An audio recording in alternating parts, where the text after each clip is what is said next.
human life a poem? I think that, from a biological standpoint, human life almost reads like a poem.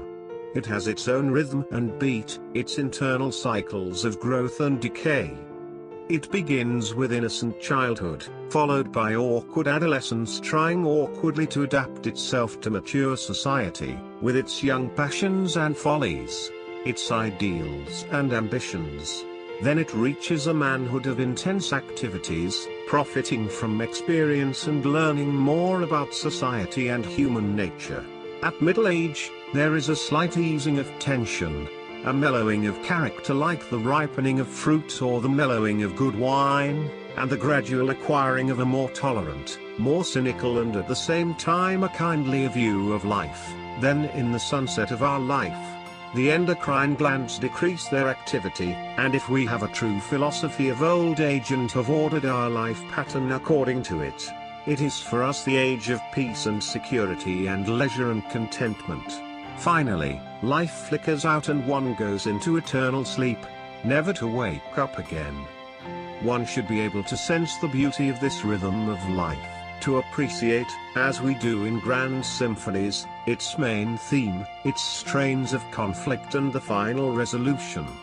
The movements of these cycles are very much the same in a normal life, but the music must be provided by the individual himself. In some souls, the discordant note becomes harsher and finally overwhelms or submerges the main melody. Sometimes the discordant note gains so much power that the music can no longer go on, and the individual shoots himself with a pistol or jump into a river. But that is because his original leitmotif has been hopelessly overshadowed through the lack of a good self-education.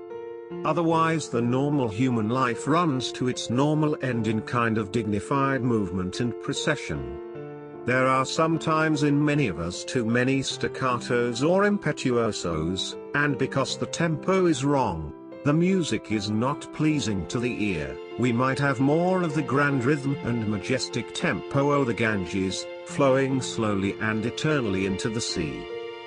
No one can say that life with childhood, manhood and old age is not a beautiful arrangement. The day has its morning, noon and sunset, and the year has its seasons, and it is good that it is so.